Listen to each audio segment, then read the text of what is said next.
यदि कोई बच्चा चाहता है कि आधुनिक भारत का इतिहास उसको बेहतर समझ में आए, स्पेशली वो सेक्शन जिस सेक्शन में इंडिया में ब्रिटिशर्स ने कैप्चर किया।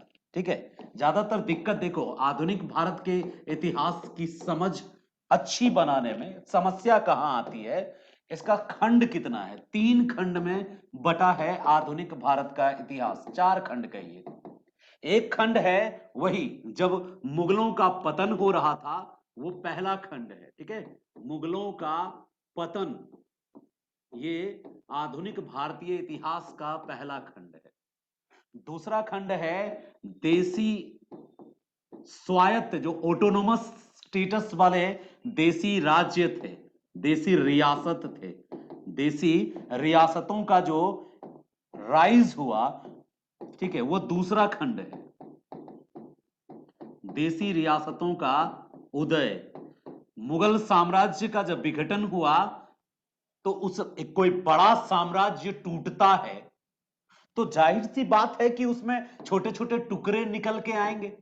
एक बड़ा सा कोई प्लेट टूटेगा तो उसमें कई सारे छोटे टुकड़े बनेंगे। तो मुगलों का पतन इज इक्वल टू देसी रियासतों का उदय। और देसी रियासतों का उदय जब हुआ, देखो पूरे गट्ठर को तोड़ना बड़ा मुश्किल है, पूरे गट्ठर को तोड़ना मुश्किल है, लेकिन एक एक डंडे को निकाल के तोड़ते चला जाना बहुत आसान है। तो ब्रिटिशर्स के लिए ये गुड साइन थे, यूरोपियंस के लिए ये गुड साइन थे।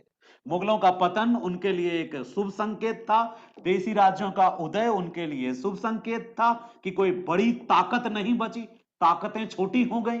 और तब जब ब्रिटिश आए, ठीक है, यूरोपियंस तो यहीं से आए हुए थे ना, मुगलों के समय ही कौन आ चुके थे, मुगलों के समय ही यूरोपियन आ चुके थे, यहीं से यूरोपियन का आगमन हो चुका था।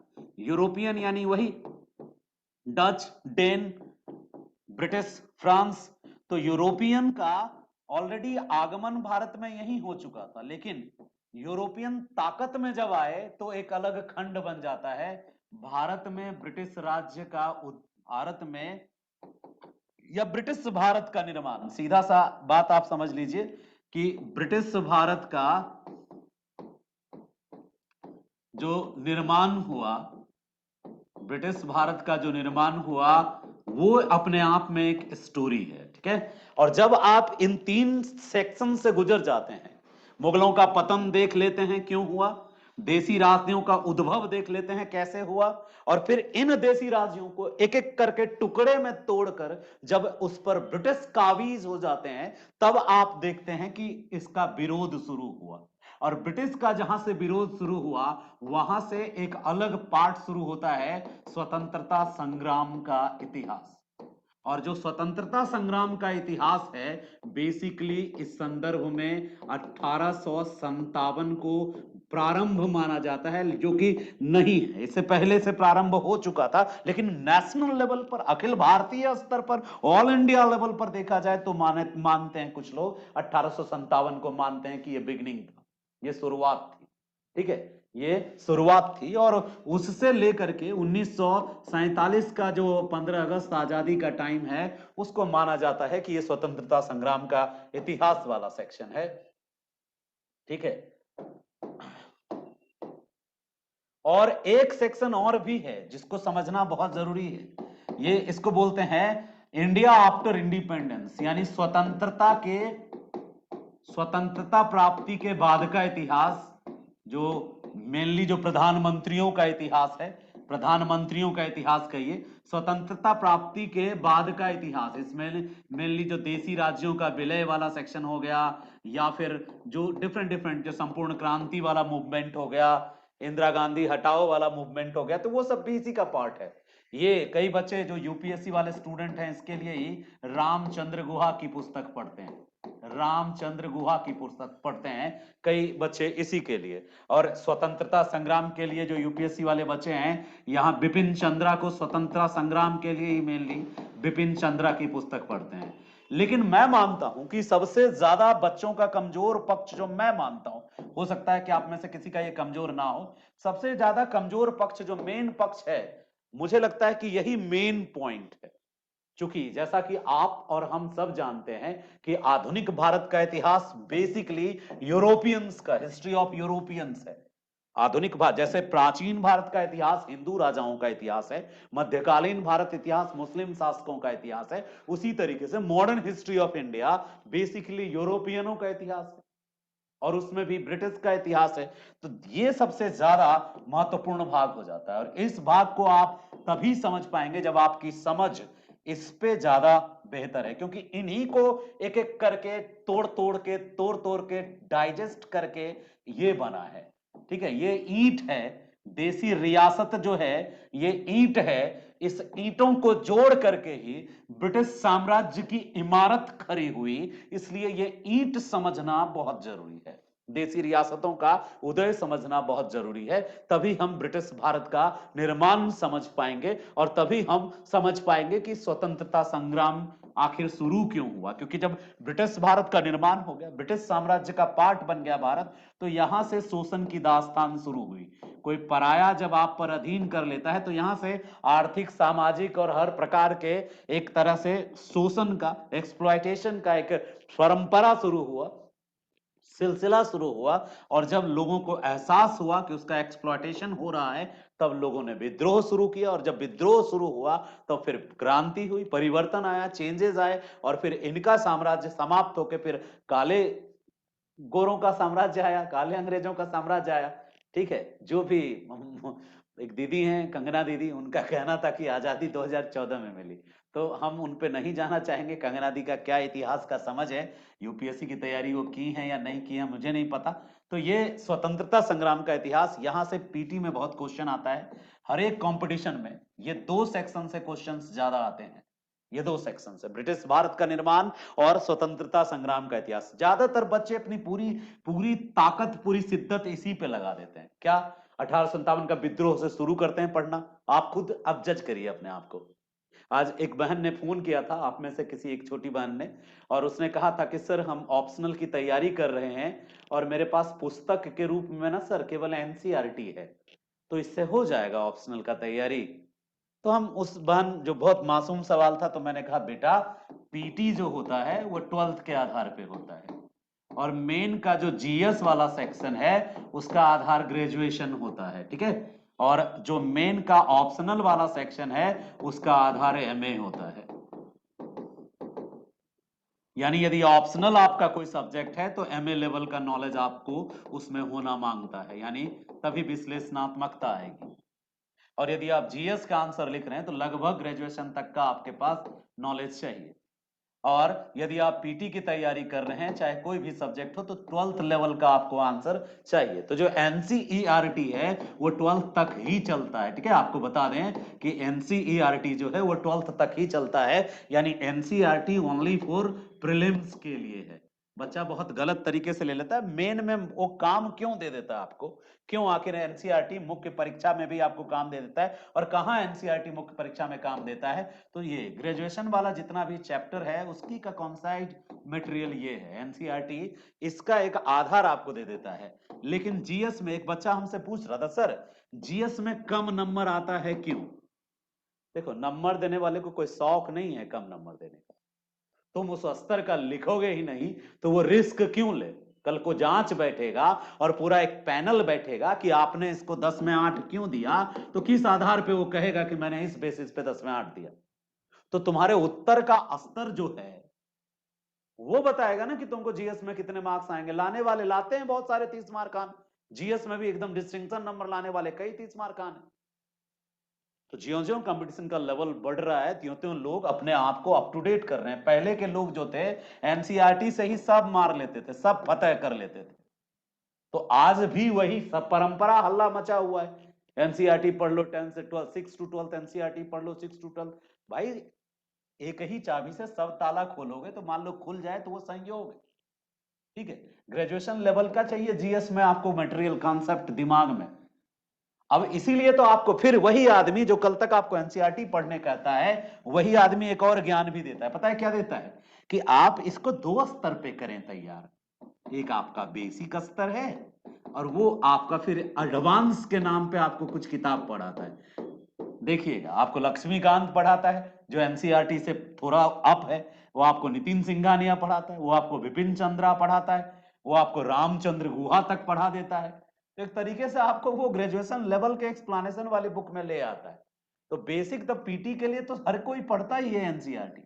तो यदि तुम सिर्फ एनसीईआरटी पढ़ करके यदि मुख्य परीक्षा का उत्तर लिखोगे तो तुम्हारे उत्तर का जो स्तर होगा ना, स्तरीय उत्तर को नहीं दिया जाता है। यूपीएससी ने सिलेबस में लिख रखा है, वैसे ही बीपीएससी ने भी सिलेबस में लिख रखा है कि उत्तर की गंभीरता पर विचार किया जाएगा, स्तरीय उत्तर पर अंक नहीं दिए जाएंगे। सतही उत्तर पे मतलब नाम नाम का खाली टच करके निकल गए टॉपिक और उतना बेस्ट आंसर नहीं दे पाए तो मार्क्स नहीं मिलते हैं।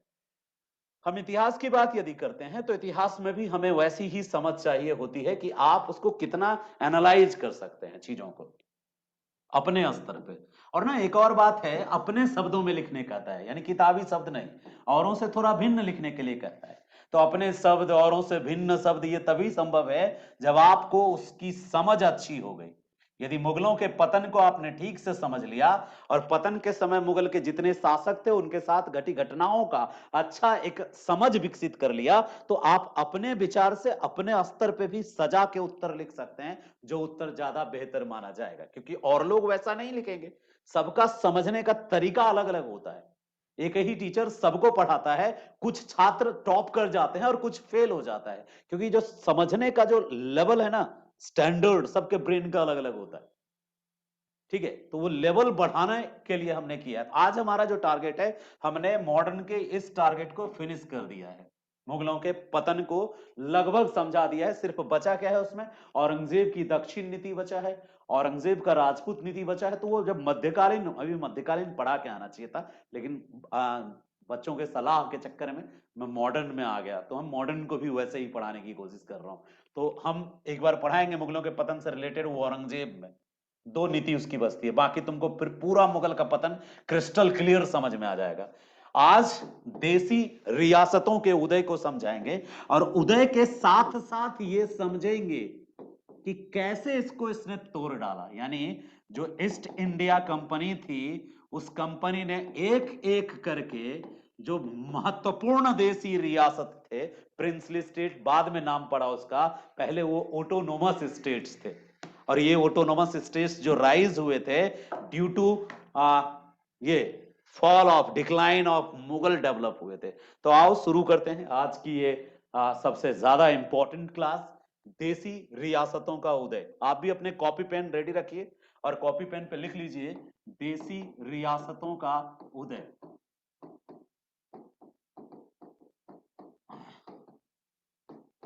आप सबसे आज फिर से एक बार विनती है, कल जब आप क्लास में जुड़ेंगे तो आप जरूर एक बात का ख्याल रखेंगे कि आपका माइक जो हो वो म्यूट हो, अन्यथा आप एक दिन के लिए क्लास से थोड़ी वंचित रहेंगे। और हाँ, जो रिकॉर्डिंग के इंतजार में है उनको बहुत इंतजार करना होगा, अभी हो सकता है 5 दिन 4 दिन उससे ज्यादा इंतजार करना होगा, क्योंकि मुझे अभी ना तो कोई योग्य व्यक्ति मिल रहा है, ना ही मुझे समय मिल रहा है। और जो व्यक्ति ने कहा कि हम ऐप बनाएंगे वो पैसा लेके फिरंट है, अभी तक दर्शन नहीं दे रहा है, फोन नहीं उठा रहा है। तो हमको नए व्यक्ति को चुनना होगा।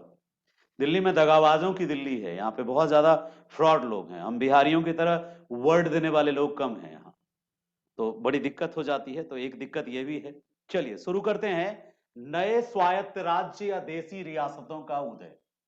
ये जो टॉपिक है इसमें हम किन किन देसी रियासतों को पढ़ेंगे।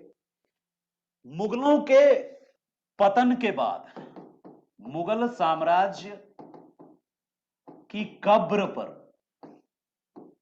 मुगल साम्राज्य की कब्र पर पनपने वाले देसी राज्य, ठीक है, कब्र पर पनपने वाले जो देसी राज्य थे उनको पढ़ेंगे। और इसके लिए भी आप क्या ले सकते हैं, ऑटोनोमस, स्वायत्त। किसको कहते हैं ऑटोनोमस? जो अपने अधीन हो, यानी जो अपने को स्वतंत्र घोषित कर दिया हो, जैसे मैं स्वायत्त हूं, मेरे ऊपर कोई ऑथोरिटी नहीं है। अब पिताजी है नहीं और माताजी मेरी खुद मुझसे पूछती हैं, उनको लगता है कि अब योग्य है तो यही अधिकारी है, यही मतलब उन्हें पगर बनावन हो जाता है, तो पगड़ी बन गया मेरा। तो मैं अपने निर्णय स्वयं लेता हूं कि कहां मुझे क्या इन्वेस्ट करना है, मुझे क्या करना है। तो मैं एक स्वायत्त व्यक्ति हूं। स्वायत्त मतलब संप्रभु टाइप, जो अपने अधीन है। तो ऑटोनोमस थोड़ा सा डिफरेंस है। सॉवरेनिटी एक मॉडर्न कॉन्सेप्ट ऑफ पॉलिटिक्स है, पॉलिटी से रिलेटेड है, और जो स्वायत्त मतलब ऑटोनोमस, ऑटोनोमस क्या है कि आप अपने से शासन जरूर चलाते हैं, लेकिन जो परम सत्ता होती है, आपसे बड़ी सत्ता, आप कहीं ना कहीं उसकी रिस्पेक्ट को ध्यान में रखते हैं। लेकिन जो सॉवरेन कंट्री होता है वो ऑटोनोमस से डिफरेंट होता है। क्या? उसको घंटा फर्क नहीं पड़ता है कि दूसरा कौन है। जैसे तिब्बत ने भी कहा था चाइना को कि आप हम पर कब्जा मत करिए, आप हम पर इस तरह से जबरदस्ती मत करिए, आप हमें ऑटोनोमस का दर्जा दे दीजिए।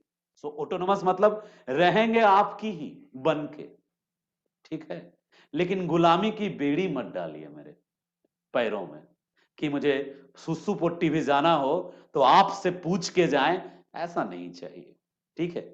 ऐसा मत कीजिए। वो तिब्बत ने रिक्वेस्ट किया था चाइना से, लेकिन चाइना बोला नहीं, मैं आपको किसी भी तरह से ऑटोनोमस का दर्जा दे दिया था, दे दिया ऑटोनोमस का दर्जा चाइना ने। जब भारत ने, नेहरू ने रिक्वेस्ट किया था तो दे दिया था ऑटोनोमस का दर्जा। लेकिन कैसा ऑटोनोमस का दर्जा? आप अपने मन की करें जो करना है। लेकिन इतनी आर्मी बिछा दिया था तिब्बत में कि फिर क्या ऑटोनोमस? आपसे पूछना मुझे कुछ नहीं पड़ रहा है सुसु पट्टी के लिए, लेकिन जहां बाथरूम है वहां भी 2 बंदूकधारी खड़ा है। इवन जब हम जहां बैठ रहे हैं वहां भी बंदूकधारी खड़ा है, तो फिर ऑटोनोमस क्या है? इतनी आर्मी भर दी तिब्बत में, इतनी आर्मी भर दी तिब्बत में कि ऑटोनोमस का दर्जा जो है उससे भी बदतर स्थिति, पहले से भी बदतर स्थिति हो गई थी तिब्बत की। मजबूरन तिब्बतियों को हथियार उठाना पड़ गया था और सशस्त्र विद्रोह कर दिया था तिब्बत। और यही चाइना चाहता था कि मैं मजबूर कर दूं इसको हथियार उठाने के लिए, और जैसे हथियार उठाए बस कुचल दूं इसका फन, कि फिर कभी फन उठा ना सके। और वही हुआ तिब्बत के साथ। तिब्बत इशू भी किसी दिन हम डिस्कस करेंगे, ठीक है। तो आगे देखते हैं यहां पे, मुगल साम्राज्य की कब्र पर पनपने वाले ये ऑटोनोमस स्टेट, ये संप्रभु नहीं होते थे, लेकिन अपने निर्णय लेने के लिए ये स्वतंत्र होते थे, ठीक है। तो पूर्णतः स्वतंत्र नहीं थे, ये मुगलों की स्वेच्छा से बने थे, ठीक है। ये मुगल साम्राज्य की स्वेच्छा से विकसित होने वाले ये स्वायत्त राज्य थे, जिनका अपना एक शासक था, और वो शासक खुद को मुगलों का वफादार बताता था। लेकिन हाँ, मुगलों के पूर्णतः अधीन क्षेत्र, जो पूर्णतः अधीन नहीं था। अब कौन कौन से राज्य थे पहले उसकी लिस्ट देख लीजिए, मैप में ही देख लीजिए। एक मैप बना देता हूं जिसमें मैं दिखाने की कोशिश करता हूं। छोटा सा मैप है, मैप कोई बड़ी चीज नहीं है, ऐसा मत सोचना। मैप बस एक सिंपल सा मैप बना रहा हूं, ये रहा। ऐसे बना के मैंने एक सिस्टम बना दिया। ये हो गया उत्तर भारत, ये हो गया दक्षिण भारत, हो गया, ठीक है। कितना यूनिक है। इतिहास का मैप बनाना ज्यादा आसान है।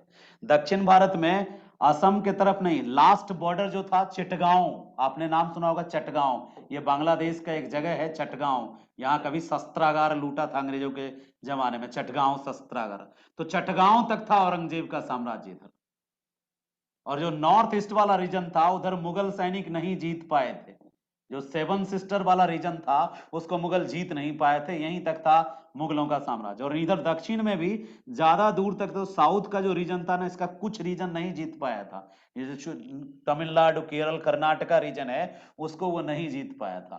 तो बाकी जो रीजन था ये मुगलों का रीजन था। ये पूरा का पूरा रीजन जो था ये मुगलों का रीजन था, ठीक है। इधर अफगानिस्तान तक और इधर ईरान तक, ईरान का कुछ क्षेत्र जो था वहां तक, और बाकी जो भी रीजन था ये सब मुगलों का रीजन था।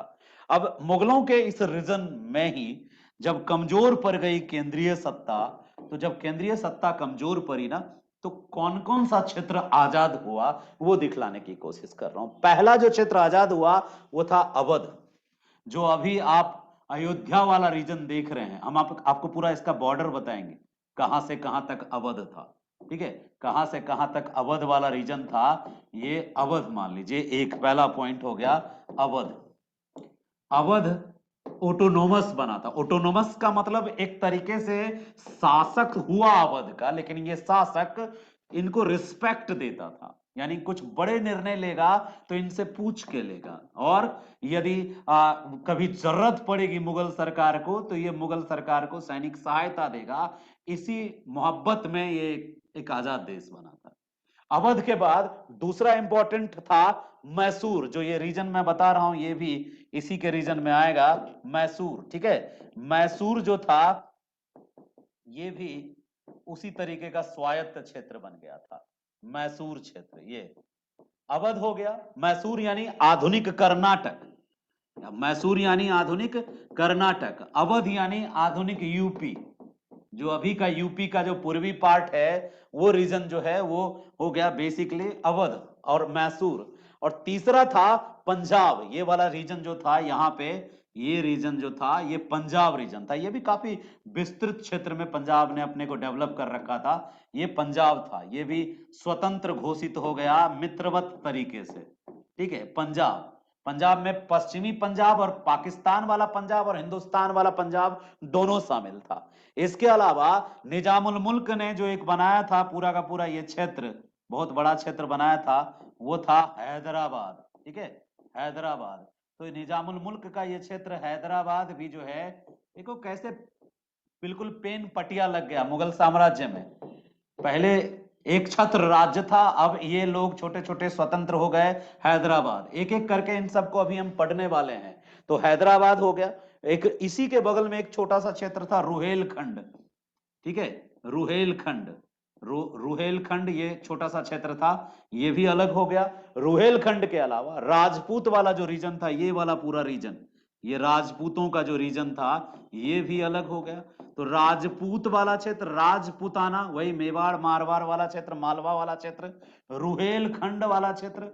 ठीक है, रुहेलखंड। बाद में ये रुहेलखंड और राजपूत क्षेत्र के बीच वाले क्षेत्र में एक और शक्ति जो थी मराठा, वो भी एक स्वतंत्र क्षेत्र थी ऑलरेडी। ठीक है, मराठा हो गया, राजपूत हो गया, रुहेलखंड।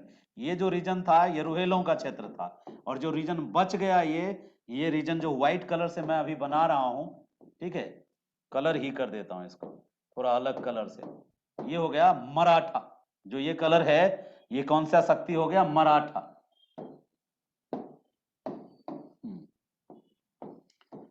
इतने क्षेत्र अलग हुए थे। एक और बताना भूल गया था, ये बंगाल वाला क्षेत्र। ठीक है, ये जो क्षेत्र था उड़ीसा उड़ीसा लगा के, ये क्षेत्र बंगाल, तो सबसे बड़े आकार में तो बंगाल था।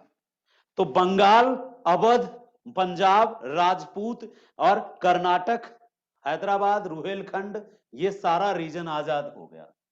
तो जो बचा वो क्षेत्र भी धीरे धीरे आजाद हुआ और लास्ट में सिर्फ दिल्ली ही मुगलों के पास थी। एंड में लास्ट में सिर्फ दिल्ली मुगलों के पास थी। अब वन बाय वन करके हम पढ़ाने वाले हैं। सबसे पहले आप अपनी कॉपी पे हेडिंग देंगे अवध।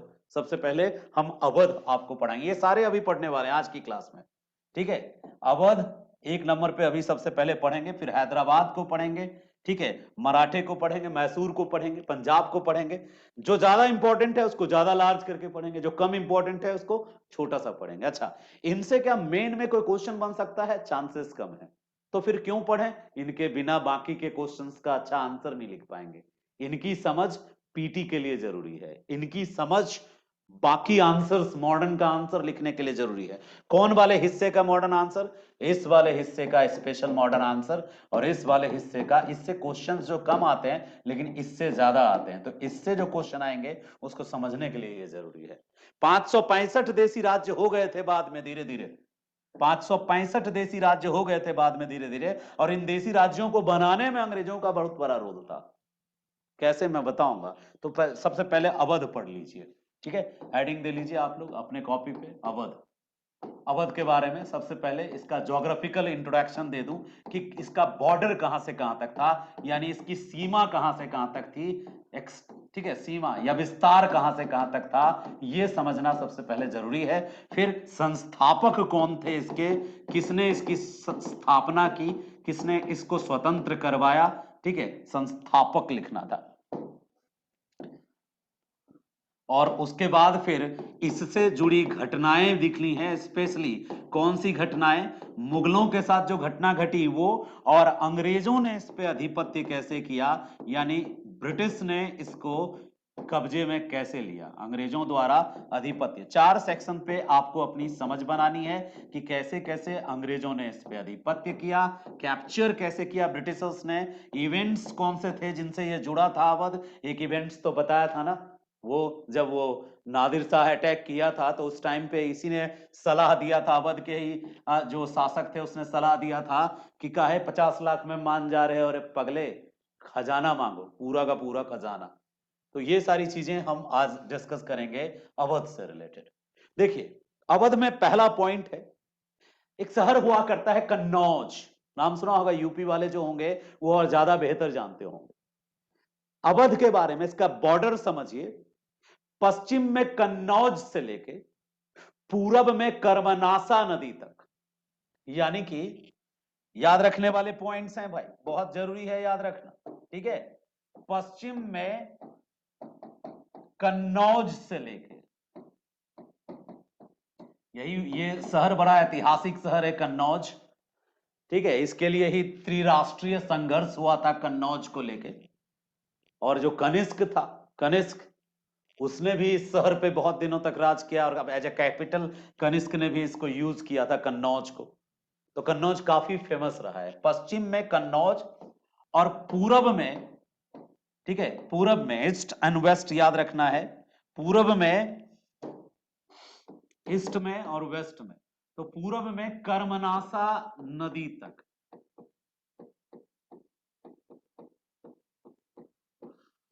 ये तो पूरब पश्चिम हुआ ना। उत्तर में नेपाल तक, और दक्षिण में इसका जो विस्तार था वो एक तरीके से हैदराबाद की सीमा छूता था ये, ठीक है। हैदराबाद की सीमा, हैदराबाद ही आके इसको छूता था, ठीक है। हैदराबाद भी छूता था, और मध्य प्रदेश जो मध्य प्रांत था उसको छूता था। तो पश्चिम, दक्षिण ज्यादा इंपॉर्टेंट नहीं है, दक्षिण में आप मध्य प्रांत लिख सकते हो, दक्षिण में मध्य प्रांत लिख सकते हो, भोपाल वाला प्रांत तक लिख सकते हो, मध्य प्रांत तक। तो कुल मिलाकर के कन्नौज से कर्मनासा नदी तक फैला था कौन सा, ये अवध का साम्राज्य। सबसे पहले हमने सीमा देख लिया, इसका विस्तार देख लिया, ठीक है। इनके पास एक किला था, कर्मनासा नदी के पास ही गंगा नदी के किनारे एक किला हुआ करता था, जो सोनभद्र क्षेत्र है ना वहीं पर, बिल्कुल। और वो किला बड़ा पॉपुलर किला था, फेमस किला था। शेरशाह सूरी ने भी उस पर कुछ दिन कब्जा किया था। कौन सा किला था, किसी बच्चे को पता है? एक किला था अवध साम्राज्य में, एक गंगा नदी के किनारे, ठीक है, वो एक किला था। देखिए, एक आप लोगों के कुछ कमेंट पढ़ लेता हूं। आप में से एक भाई हैं जिनका, अच्छा भाई नहीं है, बहन है ये, संजू कुमार जी हैं। इनका कहना है रिकॉर्डिंग शेयर भी कर दिया कीजिए ग्रुप में। आसान नहीं है ग्रुप में शेयर करना बहन, टेक्नोलॉजी बहुत डिफिकल्ट है, 1.5 घंटे का रिकॉर्डिंग ग्रुप में नहीं जा रहा, ठीक है। चलो अब आपकी अगली मोह ममता पे देखते हैं।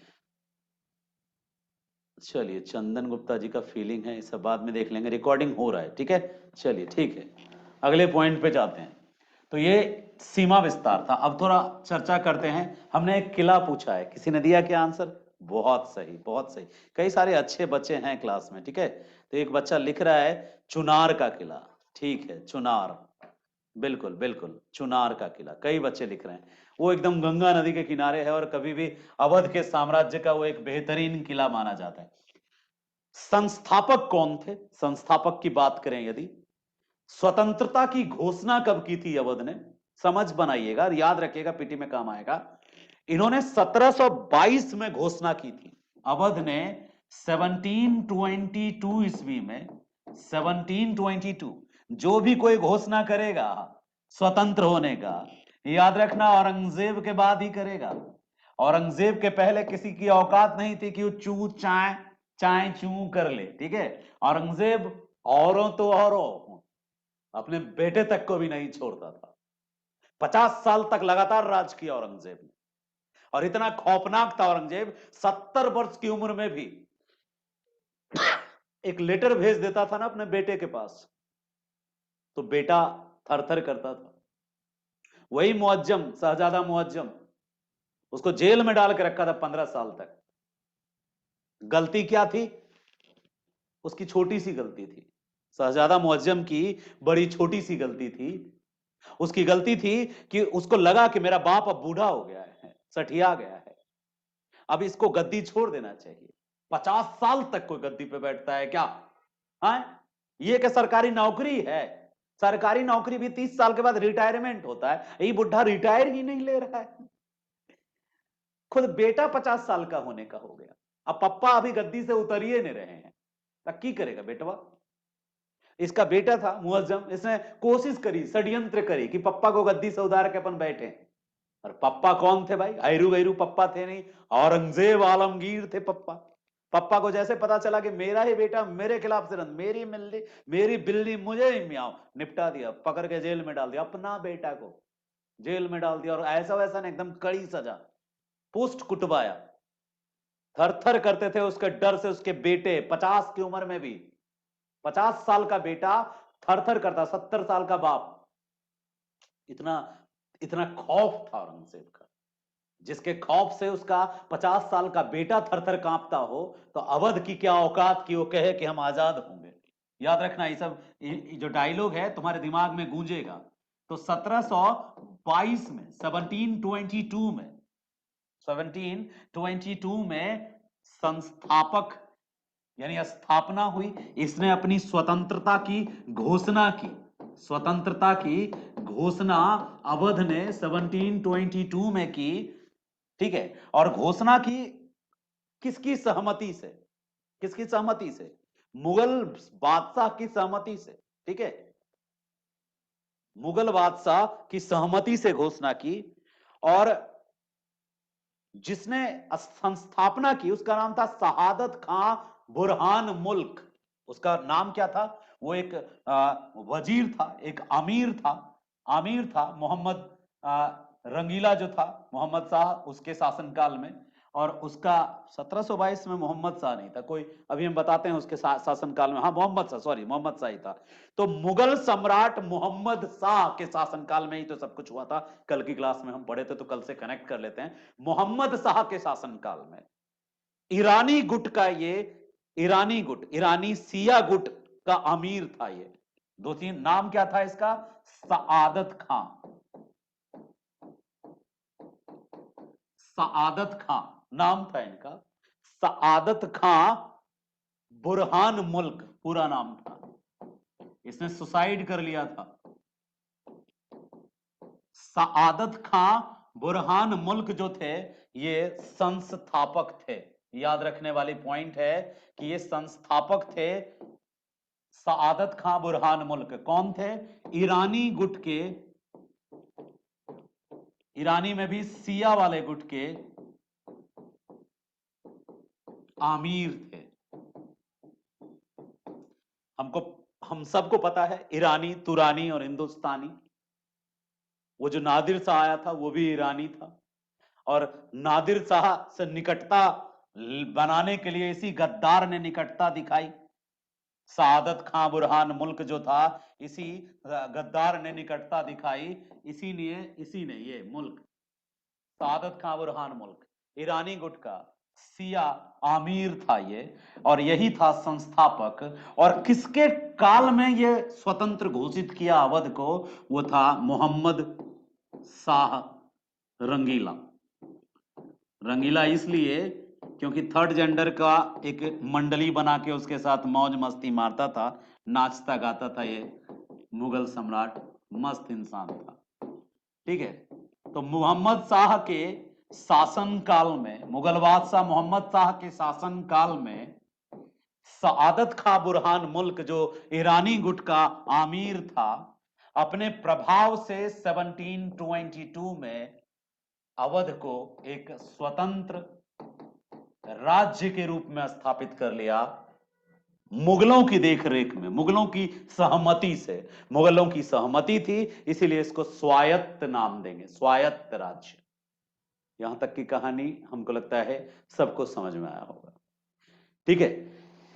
सादत खां के समय में, यानी 1739, याद रखिएगा 1739 में एक बहुत बड़ी घटना घटी थी, आप सबको पता है। 1739 में नादिर शाह का आक्रमण हुआ। और नादिर शाह के आक्रमण के समय ही, जब नादिर शाह जीत गया था, यही बगल में करनाल के युद्ध में नादिर शाह विजयी रहा, तो नादिर शाह ने 1739 में निजामुल मुल्क नाम के एक आमिर के समझाने पर 50 लाख रुपया हर्जाना मांगा और कहा इतना दो मैं चला जाऊंगा। लेकिन ये भाई साहब जो थे, इन्होंने गेट एन आइडिया सर जी के तहत इनको आइडिया दिया। आइडिया देने वाले कभी कभी अपने ही पैर पे कुल्हाड़ी मार लेते हैं, तो इन्होंने जबरदस्त आइडिया दिया कि साहब खजाना लूटो। और इसी के आइडिया के चक्कर में नादिर शाह करनाल से दिल्ली घुसा और दिल्ली में 20,000 निर्दोषों का कत्लेआम कर दिया और करोड़ों लूट के ले गया, ताज लूट के ले गया, कोहिनूर लूट के ले गया। नादिर शाह ने अत्याचार की इंतहा कर दी और इसके बावजूद इस बेशरम को शर्म नहीं आया। इसकी आत्मा कहीं नरक में, जहन्नुम में कहीं होगी, वो सुन रही होगी।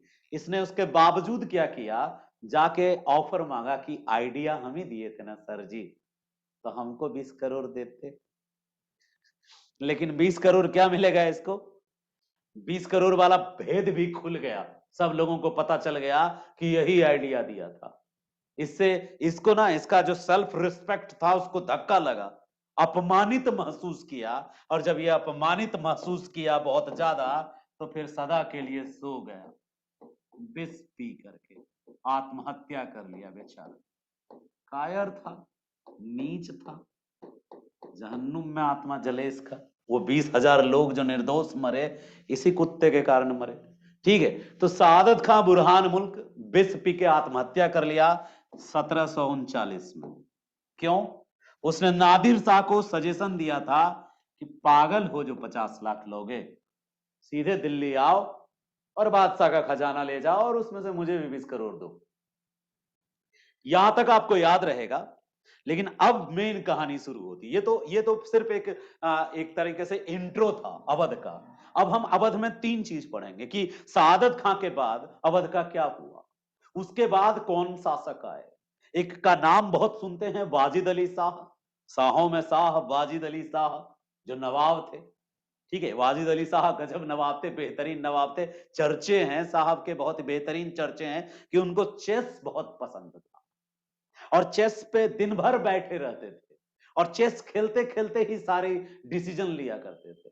और नवाबी ऐसी थी कि वो बैठेंगे, अपना तशरीफ रखेंगे, तो उनका जूता उतारने के लिए कुछ नौकर होते थे, दास होते थे। और जब तशरीफ उठाएंगे यानी खड़े होंगे, तो उनको जूता पहनाने के लिए भी एक नौकर होता था। कहते हैं जब अंग्रेज डलहौजी का जब आदमी आया उसको पकड़ने के लिए, उठा ले जाने के लिए, उसके सारे जो साथ में खेलने वाले थे भाग लिए, वो नहीं भागा, बिंदास था। उससे पूछा कि तुम्हारे पास पूरा टाइम था, तुम उठ के भाग सकते थे, भागे काहे नहीं बे? नहीं नवाब साहब आप भागे क्यों नहीं? उसने अंग्रेज को जवाब दिया, कोई था नहीं दास मुझे जूती पहनाने वाला, मैं नवाब खुद से जूती में हाथ लगा के कैसे पहनता। सिर्फ इसलिए वो नहीं भागा क्योंकि जूता पहनाने वाला कोई नहीं था और वो नवाब साहब थे, ऐसे कैसे अपने से जूता पहनते। तो ये उनकी एक यादगार पंक्ति है। और हाँ, दिलदार बहुत था, बड़े दिल वाला था। कोई यदि अवध की जनता उसके पास गलती से पहुंच जाए, कुछ मांग ले, तो 10 मांगे तो 1000 देने वाला था। बड़ा कलेजा था, नवाब साहब दिलदार थे। जनता बड़ी मोहब्बत करती थी, खास करके जो गरीब जनता थी ना, वो बड़ी मोहब्बत करती थी उससे। और जब उसको ले जाया जाने लगा जंजीर में बांध के, तो रोती थी अवध की जनता, रोई बहुत दिनों तक कि जैसे लगे जैसे कलेजा कट के जा रहा है। क्या नवाब था, जनता खुश थी। और हाँ, नाचते भी बड़ा अच्छा थे। एक नृत्य शैली को डेवलप किया था उन्होंने, जिसको आप कथक कहते हैं ना, कथक शैली उसी के दरबार में डेवलप हुई थी। कथकली नहीं, कथक। कथक नृत्य जो है, वो खुद एक बहुत अच्छे नर्तक थे, खुद भी बहुत अच्छा नृत्य करते थे। ठीक है, तो यहां तक जो कुछ स्टोरीज है ना, उसको देखिए। इतिहास में, इतिहास को 2 तरीके से आप दिमाग में रखते हैं, एक स्टोरी की तरह, और उसके बाद उससे एक समझ बनाते हैं कि क्यों हुई ये घटना, और इस घटना के पीछे कौन जिम्मेदार था। ये घटना नहीं होती तो क्या होता, मतलब एक एनालिटिकल अप्रोच आना चाहिए। तो अभी हम अवध को समझ रहे हैं, अवध कैसे बना ये समझ गए कि अवध कन्नौज से कर्मनाशा तक था। वो जो चुनार का किला था, अवध का एक प्रसिद्ध किला था और बहुत महत्वपूर्ण किला था। कई शासकों ने उस किला को अपने अंडर रखा था, अधीन रखा था। और उस किला से जो है सूर्योदय और सूर्यास्त बड़ा खूबसूरत दिखता है। सूर्योदय खास करके किला से सूर्योदय इसलिए खूबसूरत है, गंगा नदी के पास एकदम तट पे है। बेहतरीन किला, बहुत सुरक्षित किला है। और संस्थापक देख लिए, सआदत खां बुरहान मुल्क, इसको तो आप भूलेंगे नहीं क्योंकि इसके पास आइडिया था। ठीक है, और आत्महत्या किया इसने। उसके बाद क्या आया, इसके बाद का शासक देखते हैं। इसके बाद सादत खां के बाद उसका भतीजा, भतीजा उर्फ दामाद। देखिए कम्युनिटी में क्या है, अपना बच्चा ना था, जो रिश्तेदार हैं उनमें शादी अलाउ है, तो इनके बाद जो है सॉरी, सादत खां का जो भतीजा था, और भतीजा के साथ साथ वही दामाद भी बना। औरंगजेब ने भी ऐसा ही किया था, जिन जिन भाइयों को निपटाया था ना औरंगजेब ने, और औरंगजेब ने भी कई भाइयों को, 3 भाइयों को तो निपटा ही दिया था लगभग, 1-2 को जेल में डाल गए। एक मुराद था जो गुजरात का था, एक शाह सुजा था जो बंगाल का था, और एक तो दारा सिको था। दारा सिको की बिटिया, जो दारा के मरने के बाद उसकी बिटिया से अपने ही बेटे की शादी कर दी थी, मुअज्जम की। मुअज्जम की शादी उसकी अपनी चचेरी बहन से हुई थी, दारा सिको की बिटिया से। तो उसने बाद में अपने तीनों जो भाई था ना, मुराद, शाह सूजा, जो बंगाल का गवर्नर था शाह सूजा, और गुजरात का गवर्नर था मुराद, और दक्कन का गवर्नर था औरंगजेब, और इधर जो बाकी ये क्षेत्र था, ये दारा देख रहे थे, दारा सिको, दारा सिको देख रहे थे। तो इन सबको हटा के औरंगजेब गद्दी पे बैठा था ना, तो औरंगजेब ने क्या किया था, पहले तो सबको निपटा दिया, दारा सिको को मार डाला, उसके बच्चों को जेल में डाल दिया, मुराद को मार डाला, उसके बच्चे को जेल में डाल दिया, शाह सुजा को भी निपटा दिया, उसके बच्चे को भी जेल में डाल दिया। लेकिन बाद में क्या किया, कुछ समय बाद औरंगजेब ने वो अपने उन सारे बेटे मतलब भतीजों को निकाला जेल से, और अपनी एक एक बेटी, एक एक भतीजे एक साथ शादी कर दिया था। एक बेटी, एक बेटा का शादी किया था, अपना जो बेटा था उसका शादी किया दारा सिको की बेटी से, फिर अपनी एक बेटी थी उसकी शादी मुराद के बेटे से, एक और बेटी थी औरंगजेब की, उसकी शादी सूजा के बेटे से, फिर सबको दामाद उमाद बना के घर में सबको शामिल कर लिया था। तो कलाकार तो था औरंगजेब। वैसे ही भतीजा और दामाद दोनों थे, और उनका नाम था, बहुत फेमस है ये दामाद, सफदर जंग। जो सफदर जंग है ये भी ईरानी गुट के ही थे। सफदर जंग ईरानी गुट का आमिर थे, और अपने ससुर जी उर्फ चचा जी के बाद ये गद्दी पर बैठे थे, और इनका ओरिजिनल नाम था अबुल मंसूर खां। ओरिजिनल नाम क्या था, अबुल मंसूर खां। और ये किस नाम से गद्दी पर बैठे, अवध की गद्दी पर शाह सफदर जंग के नाम से गद्दी पर बैठे, और मुगल दरबार में इनका भी अच्छा रुतबा था, दबदबा था अवध की तरफ से। ये ईरानी गुट के आमिर भी थे। सफदर जंग जो थे 1742 में, सफदर जंग धीरे धीरे ये थोड़ा साम्राज्यवादी प्रवृत्ति का था। अब दिल्ली की तरफ तो ये बढ़ नहीं सकता था, तो सफदर जंग पूरब की तरफ बढ़ा, और सफदर जंग के समय में 1742 में सफदर जंग ने पटना जीत लिया था। 1742 में सफदर जंग ने पटना को भी अवध के अधीन कर लिया था। ये बहुत बड़ा अचीवमेंट था उसका, सफदर जंग ने। Sir sorry to interrupt you, ये जो भतीजा और ये जो दामाद जिनके बारे में आपने बताया सफदर जंग, वो किन के दामाद हुए, ये सादात खां के हुए या फिर नादिर शाह के, जो गद्दी की, अवध की गद्दी पर आ रहे हैं? आप नादिर शाह से लौट आइए, क्योंकि नादिर शाह आया, लूटा और चला गया और उधर मर गया। ठीक है, अच्छा, उसने रूल नहीं किया? जी हाँ, उसने रूल उसने नहीं रूल किया, नहीं किया? नहीं रूल नहीं किया उसने। लेकिन उसका भतीजा जब आया ना, अहमद शाह अब्दाली, तो वो यहाँ पे गवर्नर छोड़ गया था कुछ समय के लिए। ठीक है, चलिए माइक ऑफ करिएगा, माइक ऑफ करिए प्लीज। माइक ऑन करने से पहले एक बार थोड़ा इन्फॉर्म कर दीजिएगा, एक हैंड टाइप का एक राइज करने वाला रिएक्शन होता है, वो जरूर आप कर दीजिएगा, ताकि मैं देख लूं और मैं अपना कंफर्ट जोन लेकर के फिर क्वेश्चन लूं आपका। ठीक है, ध्यान रखिएगा इस बात का। 1742 में, सब ध्यान से सुनिएगा, हमने ये सारी चीजें एक्सप्लेन करी। नादिर शाह का यहाँ कहीं कोई जिक्र ही नहीं है। नादिर शाह तो आया, आक्रमण किया, लूटा, चला गया। सादत खां बुरहान मुल्क जो था, ये सुसाइड कर लिया। तो इसकी जो बिटिया थी, इसकी जो बिटिया थी, इसकी शादी अपने ही मतलब छोटे भाई के बेटे से इसने करा था, इसका लड़का नहीं था। तो इसकी बेटी की शादी हुई सफदर जंग से, और सफदर जंग बन गए अवध के नवाब, ठीक है, अवध के गद्दी पर बैठ गए, शासक बन गए। सफदरजंग महत्वाकांक्षी थे। 1742 में सफदरजंग ने पटना पर अधिकार कर लिया, यानी अवध के साम्राज्य का विस्तार किया सफदरजंग ने, ठीक है। और इससे हमें यह भी पता चलता है कि किस तरह पहले मुगल साम्राज्य था और फिर मुगल साम्राज्य से एक टुकड़ा अलग होता है और फिर ये टुकड़ा आसपास के टुकड़े पर कब्जा करने लगता है, यानी कि आपस में क्या चल रहा है, ये युद्ध चल रहा है, आपसी फूट शुरू हो गई थी। हर स्वतंत्र राज्य, हर स्वायत्त राज्य कोशिश कर रहा था कि वो अपना साम्राज्य और बढ़ाए, विस्तृत करे। ऐसा इसलिए चाह रहा था क्योंकि कोई उसको रोकने टोकने वाला नहीं था, ठीक है, रोकने टोकने वाला नहीं था। अब देखिए, कई सारे बच्चा कह रहा है शाइस्ता खां संस्थापक था। दरअसल होता क्या है, बच्चे सतही लेवल पे पढ़ते हैं, ठीक है, और कहीं भी कोई फैक्ट उठाते हैं तो उसको दिल से लगा लेते हैं।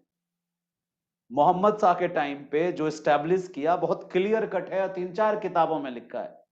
फिर भी जो सतही छुटमुट्टा किताब में कहीं पर गलती से कहीं कोई टाइपिंग मिस्टेक हो गया, उसको रट लेना गलत होगा, ठीक है। पूरा लॉजिक देख करके आइएगा, पूरे लॉजिकल तरीके से समझिएगा। शाइस्ता खां भी आएगा एक जगह, ठीक है।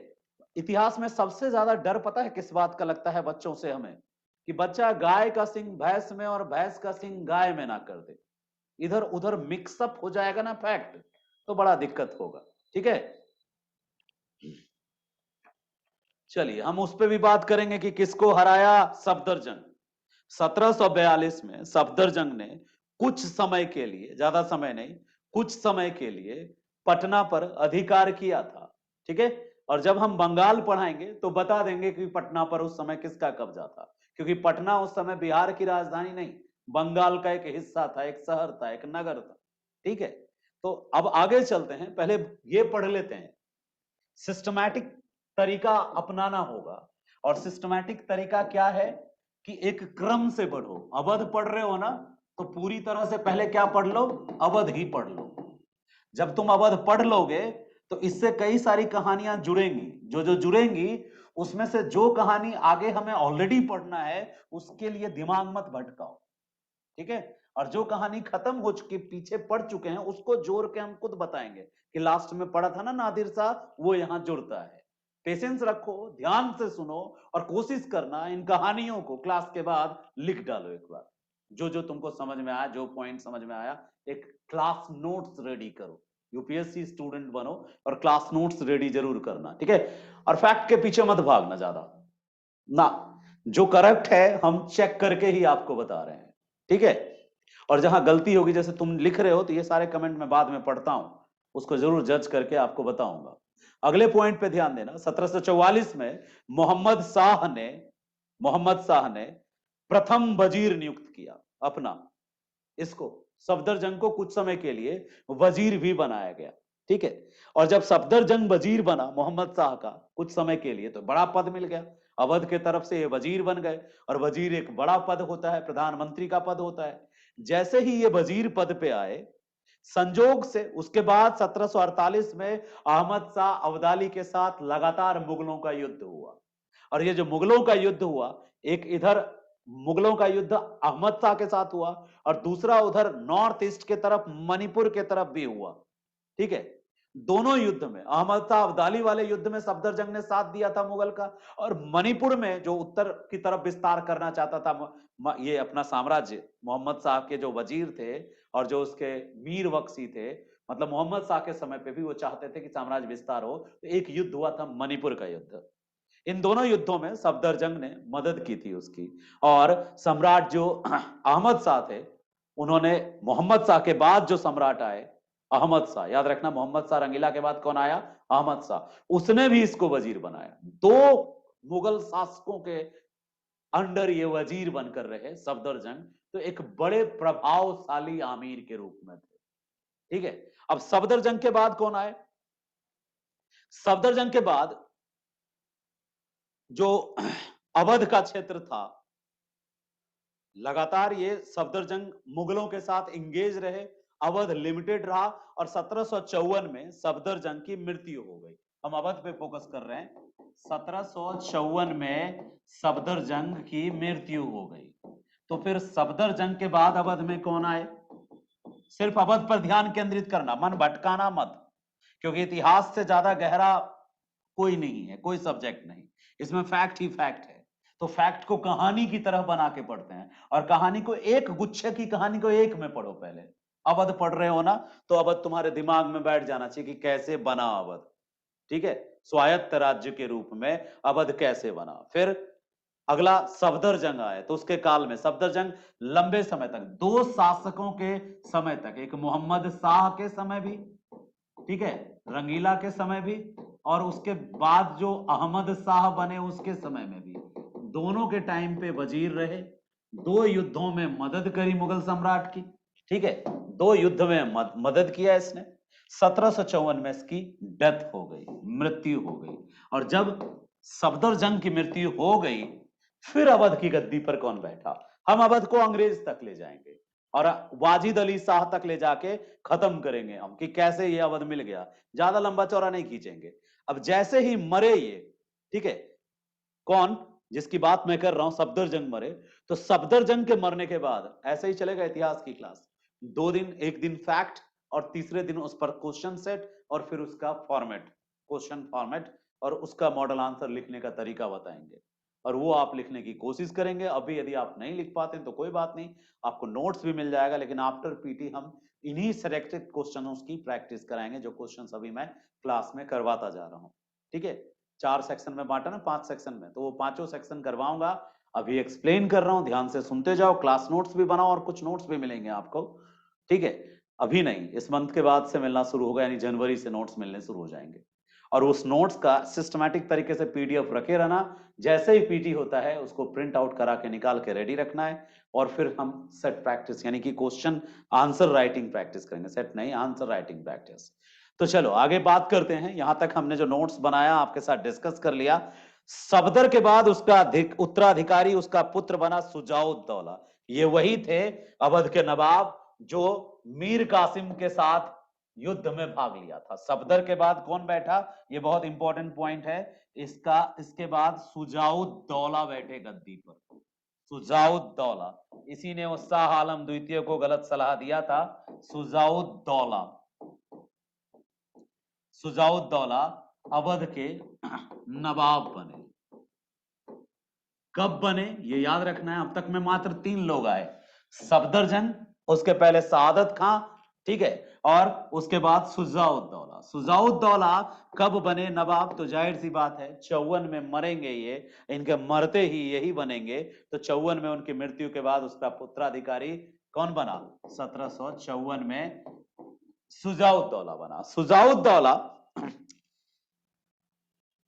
दो कारण से जाना जाता है। एक, बक्सर के युद्ध में जो 1764 में हुआ, उस युद्ध में सुजाउद्दौला ही थे अवध के नवाब, जो मीर कासिम और शाह आलम द्वितीय, याद है ना आपको, मुगल बादशाह शाह आलम द्वितीय, जिसको अली गौहर भी कहते हैं, अली गौहर ही शाह आलम द्वितीय के नाम से गद्दी पे बैठा था।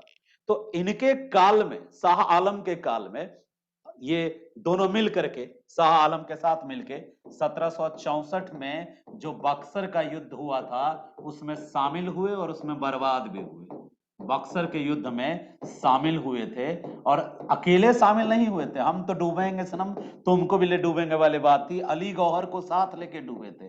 ये अली गौहर कौन थे, अली गौहर वही थे मुगल सम्राट शाह आलम द्वितीय, जो शाह आलम द्वितीय के नाम से गद्दी पर बैठे थे मुगल सम्राट, वही थे अली गौहर, और इनको भी शामिल कर लिया था। ये सबसे बड़ा डिसीजन था, सॉरी गलत डिसीजन था अली गौहर का, और ये डिसीजन इसी के प्रभाव में आके लिया था। क्यों, ये आमिर भी तो थे ईरानी गुट के, ईरानी गुट के आमिर थे और इस गुट का प्रभाव था। तो ऐतिहासिक रूप से इसके सलाह को मान लिया अली गौहर ने, अली गौहर यानी शाह आलम द्वितीय ने, और बक्सर के युद्ध में हार गए। तो बक्सर के युद्ध में सुजाउद्दौला का अली गौहर के साथ हारना, यहां से एक बेइज्जती तो यहां हुई, दूसरी बेइज्जती इसके पहले भी हुई थी। 1764 का एक बक्सर का युद्ध था, एक और युद्ध में सुजाउद्दौला ने बेइज्जती कराई थी, यानी हरवाया था इसको। 1761 में भी एक युद्ध हुआ था, और ये बहुत फेमस युद्ध था और बहुत सारे कंपटीशन में पूछता है। पानीपत की तीसरी लड़ाई, पानीपत की तीसरी लड़ाई जो हुई थी, तीसरी लड़ाई यानी तीसरा युद्ध जो हुआ था, जिसमें अहमद शाह अब्दाली ने अटैक किया था। अहमद शाह अब्दाली, अब्दाली ने फिर से अटैक, 5 बार अटैक किया अहमद शाह अब्दाली ने। तो अब्दाली ने पानीपत की जो तीसरी लड़ाई हुई थी 1761 में, उस समय शुजाउद्दौला ही तो थे जो इसके मित्र थे भाई साहब के, ठीक है। तो शुजाउद्दौला के समय में 1761 में पानीपत के तीसरे युद्ध में अहमद शाह अब्दाली एक तरफ था और दूसरी तरफ कौन थे? मुगल बादशाह थे। उस समय, ये एक बहुत इंपॉर्टेंट इंफॉर्मेशन आप पढ़ रहे हो, बहुत इंपॉर्टेंट। पानीपत की तीसरी लड़ाई में शुजाउद्दौला ने किसका साथ दिया?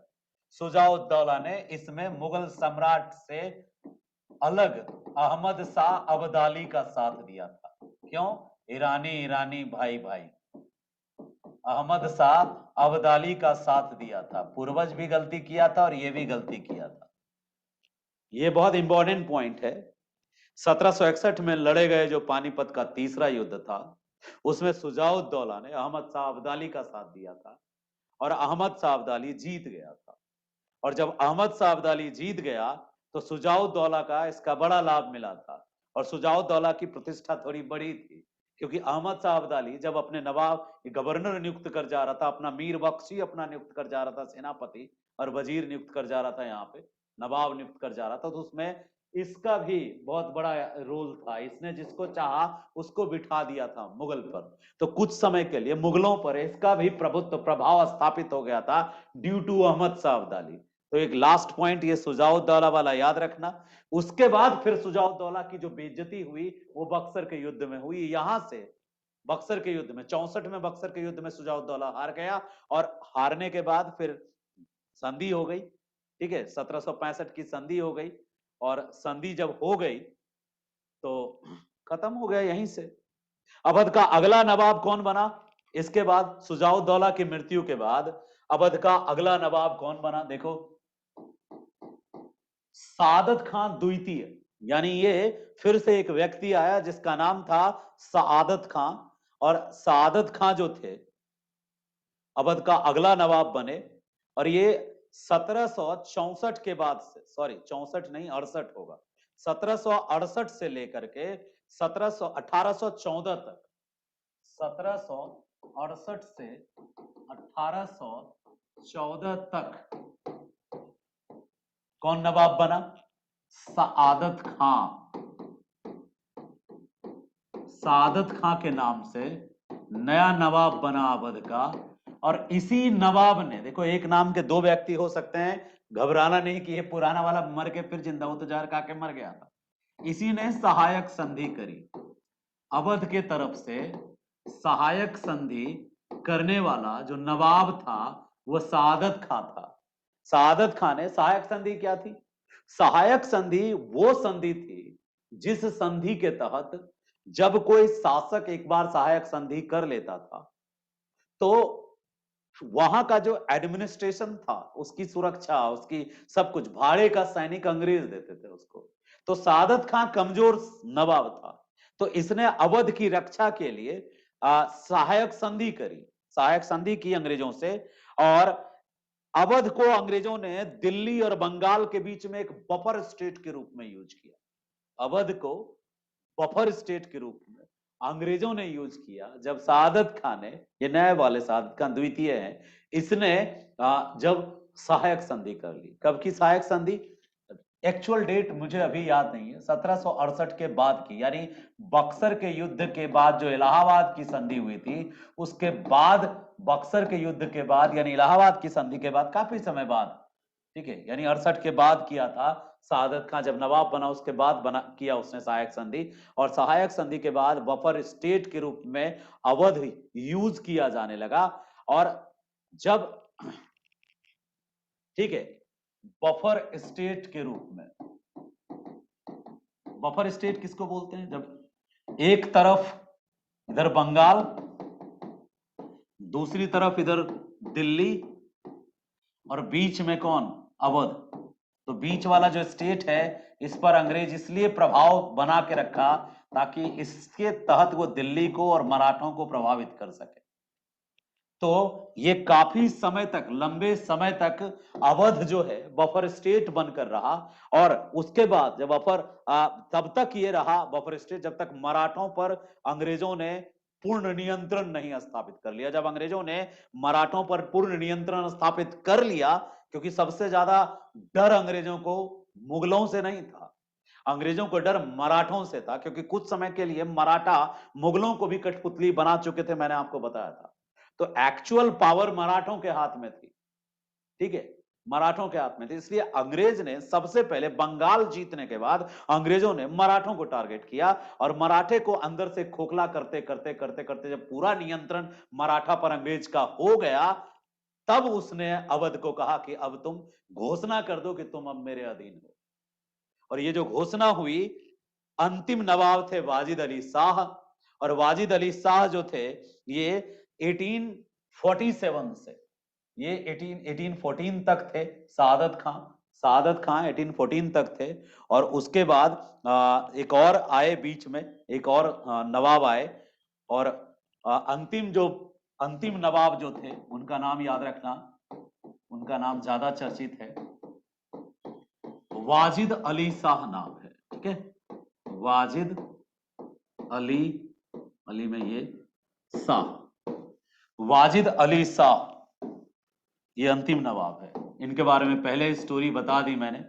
तो वाजिद अली शाह जो है 1856 तक नवाब थे, और उसके बाद अवध का 1856 में कुशासन का आरोप लगाकर, वाजिद अली शाह पर कुशासन का आरोप लगाकर अंग्रेजों ने अवध को अपने कब्जे में ले लिया। डलहौजी ने लिया बेसिकली अवध का, कुशासन का आरोप लगाकर डलहौजी ने अवध पर कब्जा कर लिया। बहुत पहले चाहता तो कर सकता था, तो 56 तक क्यों रुका? मराठा को पहले कमजोर करना चाहता था, क्योंकि विरोध यदि कोई करता अवध पर कब्जा करने का तो मराठा ही कर सकता था। तो कुशासन का आरोप लगाकर अवध को ब्रिटिश राज्य में डलहौजी ने मिला लिया। तो यहां तक था ये अवध की कहानी। 2-3 बार आप इसको सुन लेंगे, ज्यादा फैक्ट नहीं है इसमें, ठीक है, तो ये याद रह जाएगा। 2-3 पॉइंट ही इंपॉर्टेंट है। एक ये पॉइंट है, ठीक है, वाजिद अली शाह वाला। एक ये पॉइंट है जिसके शासनकाल में अवध को बफर स्टेट बनाया गया, सहायक संधि की गई, और तब तक बफर स्टेट बना के रखा गया जब तक मराठा कमजोर नहीं हो गया। मराठा जैसे ही कमजोर हुआ, और वैसे ही कमजोर होते ही अंग्रेज इस पर चढ़ गया, यानी कब्जा कर लिया। तो उम्मीद करता हूं कि अवध आप बेहतर समझ गए होंगे, ठीक है, अवध से रिलेटेड जो पॉइंट था वो ध्यान से समझ गए होंगे। कन्नौज से कर्मनाशा तक अवध 1722 में बना एक स्वतंत्र स्वायत्त राज्य, ऑटोनोमस स्टेट, नॉट संप्रभु, ऑटोनोमस स्टेट। और ये ऑटोनोमस स्टेट एक आमिर के तहत बना, आमिर के अधीन बना, और उस आमिर का नाम था सादत खां बुरहान मुल्क। ईरानी गुट के सिया आमिर थे। मोहम्मद शाह ने कई आमिरों को अलग से अपने जो सूबा थे, उस सूबा को एक ऑटोनोमस स्टेट बनाने का अधिकार दिया मोहम्मद शाह ने। उसी में से अवध भी एक सूबा था, ठीक है। तो उम्मीद करता हूं कि अवध याद रहेगा आपको। यदि अवध याद हो गया है तो अब हम एक और पॉइंट पढ़ा सकते हैं आपको, वो है कौन? हैदराबाद। हम 5-6 पढ़ेंगे, आज इतना ही पढ़ेंगे, ठीक है। कल हम बाकी चीजों को देखेंगे, कल हैदराबाद, और कोशिश करेंगे पंजाब और जो भी क्षेत्र हैं उसको कवर अप कर लें। आज की क्लास इतनी ही रहेगी। अच्छा, बहुत सारे लोगों का कुछ क्वेश्चंस या फिर स्टेटमेंट है तो आप दे सकते हैं, ठीक है। अच्छा, एक बच्चा कह रहा है 1801 में हुआ, बहुत अच्छे। नवाब का नाम सर,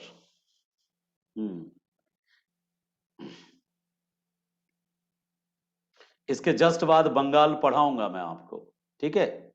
बंगाल पढ़ाएंगे तो उसमें हम बता देंगे 1742 में उस समय अलीवर्दी खां थे, ना कि सिराजुद्दौला, ठीक है। सिराजुद्दौला 56 में आए थे शासन में।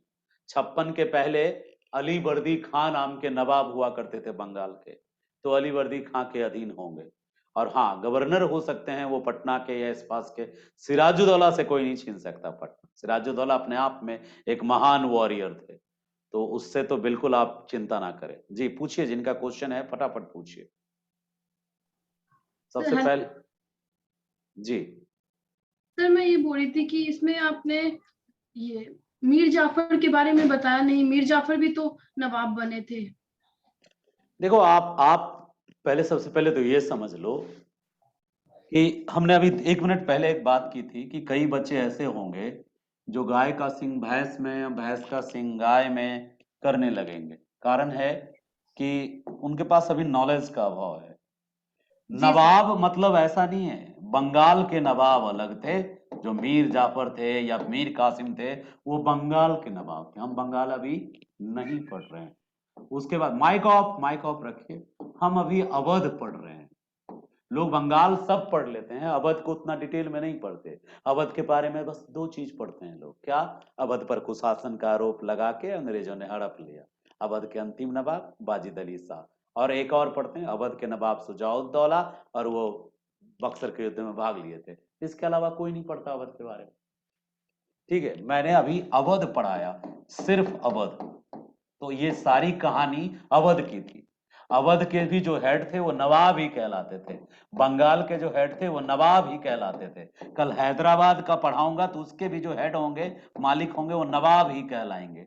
ठीक है, जो आमिर किसी गद्दी पे बैठा, ठीक है, वो सर आमिर नवाब कहलाते थे। सर एक बात बोलना था, जैसे कि दो मतलब बंगाल और अवध तो अलग अलग जगह है, तो दोनों के नवाब एक ही होंगे? जिस सिराज देखिए, हम बिल्कुल नहीं चाहेंगे कि जिसको इतिहास का बेसिक ज्ञान नहीं है वो ऑप्शनल के बैच में आए। ये एकदम बेतुका सा सवाल है। तुम्हारे पापा और हमारे पापा एक ही होंगे? बेतुका सा सवाल है। जब ये राज्य अलग है तो इसका नवाब अलग है। इसका नवाब कौन था? तो सआदत खां था, शुजाउद्दौला था। इसका नवाब कौन था? अली वर्दी खां, सिराजुद्दौला है। कई बच्चा एक ही जैसा नाम सुनता है डर जाता है। सिराजुद्दौला और शुजाउद्दौला दोनों दो आदमी था, अलग अलग चड्डी पैंट पहनने वाला अलग अलग आदमी। ठीक है, ये शुजाउद्दौला था। यहाँ पे अभी हम नवाब नहीं। समझ गए सर, मेरा मिस्टेक। नहीं नहीं, कोई बात नहीं, आप अभी थोड़ा पढ़िए, पढ़ के आइए, तब आपका क्वेश्चन का स्तर थोड़ा ऊंचा होगा। ठीक है, सॉरी सर, कोई माय बात नहीं, मिस्टेक। कोई बात नहीं। ये शुजाउद्दौला अलग हैं, वो सिराजुद्दौला अलग हैं। और किसी का कोई क्वेश्चन है, कोई लेवल का क्वेश्चन? अभी मैं सिर्फ अवध पढ़ा रहा हूं, अवध में कोई क्वेश्चन? एक बच्चा है रोशन, उसका क्वेश्चन है। एक प्रभास है, संजू है। प्रभास जी भी कुछ पूछना चाहते हैं, फटाफट बताइए।